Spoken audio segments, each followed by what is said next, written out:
کی حدیث ہے کہ جب دجال کو ختم کر دیں گے تو وہ آپ کے روضہ مبارک پر آئیں گے اور آپ کو سلام کریں گے بآواز بلند. آپ جو ہے تو حضرت عیسیٰ علیہ السلام کے سلام کا جواب دیں گے.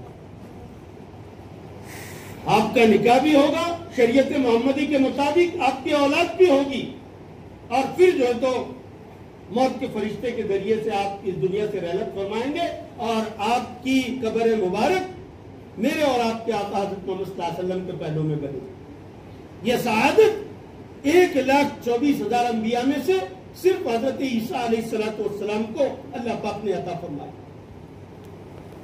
تو آپ کے دنیا میں آنے سے پہلے اللہ پاک نے آپ کا ایسا انٹروڈکشن اور تعارف زمانے میں کیا ہے دوستو بزرگوں کہ ہم سوچتے ہی رہ جاتے.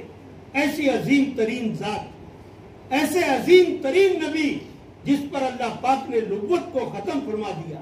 خود اللہ کے رسول صلی اللہ علیہ وسلم فرماتے انا خاتم الانبیاء, اللہ تعالیٰ نے مجھ پر انبیاء علیہ السلام کے سلسلے کو ختم فرما دیا. میرے بھائی بزرگ اور دوستو, یہ عظیم نبی جو امام الانبیاء ہے, اللہ کے محبوب ہے, آپ کی تعلیمات کے بغیر اللہ بھی راضی نہیں ہوتا, ایسا نبی اللہ پاک نے اس امت کو عطا فرما کر کے اس امت پر بڑا احسان فرمایا. دوستو بزرگوں, آج امت میں اس نبی کی کتنی تعلیمات موجود ہیں. جہاں آپ میرے محترم بزرگ اور دوستو خاتم الانبیاء ہے, رحمت للعالمین ہے, آپ کی ذات میں اس امت کے لیے بے شمار نفع بخش تعلیمات موجود ہے, لیکن میرے بھائی بزرگ اور دوستو اس امت نے اس نبی کو کتنا اپنایا, اس کی تعلیمات کے ساتھ ہم نے کیا سلوک کیا. آخر آمد بود لیکن فخر الاولین, آپ زمانے میں سب کے آخر میں تشریف لائے, لیکن پہلوں سے پہلے آنے والوں کے لیے بھی آپ جو تو فخر ہے. ایسا عظیم ترین اور ایسے حسن اخلاق کا مالک ہمارا نبی میرے محترم بزرگ اور دوستو, جن کی آمد سے اور گزشتہ انبیاء سے کچھ زائد چیزیں آپ کو عطا کی گئی. حضرت محمد صلی اللہ علیہ وسلم فرماتے کہ اللہ نے مجھ پر کچھ باتوں کا خصوصی اہتمام فرمایا جو پہلوں کے لیے عطا نہیں ہوئی. میرے لیے پوری زمین کو اللہ پاک نے طیب اور طاہر بنا دیا. میرے رعب کو اللہ پاک نے جو تو اپنے مخالفین پر جو تو پیدا کر دیا.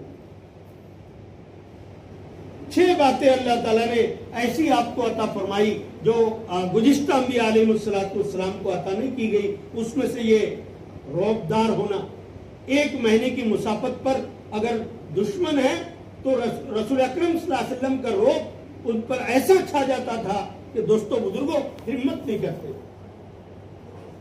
چنانچہ ایک یہودی آپ کی خدمت آپ کے پاس آیا, آپ استراحت فرما رہے تھے, آپ آرام کر رہے تھے, آپ کی تلوار کو اٹھایا اور جو تو کہا یا محمد میں یمنعک منی, مجھ سے آپ کو کون بچائے. اللہ کے رسول صلی اللہ علیہ وسلم نے جب دیکھا تو اس پر آپ کا رعب طاری ہو گیا, لرزہ پیدا ہو گیا, تلوار ہاتھ سے گر گئی. اللہ کے رسول نے اسی تلوار کو اٹھایا اور کہا کہ بتا اب تجھے کون بچائے گا. تو اللہ کے رسول صلی اللہ علیہ وسلم کو اللہ پاک نے رعبدار بنایا. ہر ایک پر آپ کا رعب ہوتا, ہر ایک آپ کے دین سے متاثر ہوتا. یہ آپ کی جو تو عظیم ترین جو تو صفت تھی دوستوں. پوری زمین کو آپ کے لیے جو تو پاک بنا دیا. گزشتہ انبیاء کی امتوں کے لیے نماز کی جگہ پر جانا ضروری تھا. آپ صلی اللہ علیہ وسلم کی امت کے لیے ایسا نہیں ہے. دنیا کے کسی کونے میں کسی زمین کے ٹکڑے پر نماز کا وقت ہو جائے وہ نماز کو ادا کر سکتا ہے, اس لیے کہ پوری کائنات کی زمین کو حضرت محمد رسول اللہ صلی اللہ علیہ وسلم کے لیے اللہ تعالیٰ نے پاک بنا دیا, اس کی مٹی کو پاک بنا دیا. پانی نہیں ہے, آپ مٹی سے تیمم کر کے نماز پڑھ سکتے, عبادت کر سکتے.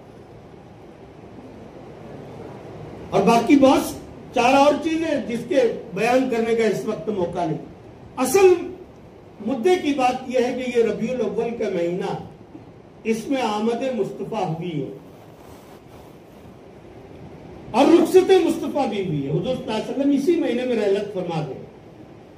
آپ کی پیدائش کا مہینہ بھی یہی ہے اور اس دنیا سے پردہ فرمانے کا مہینہ بھی یہی ہے.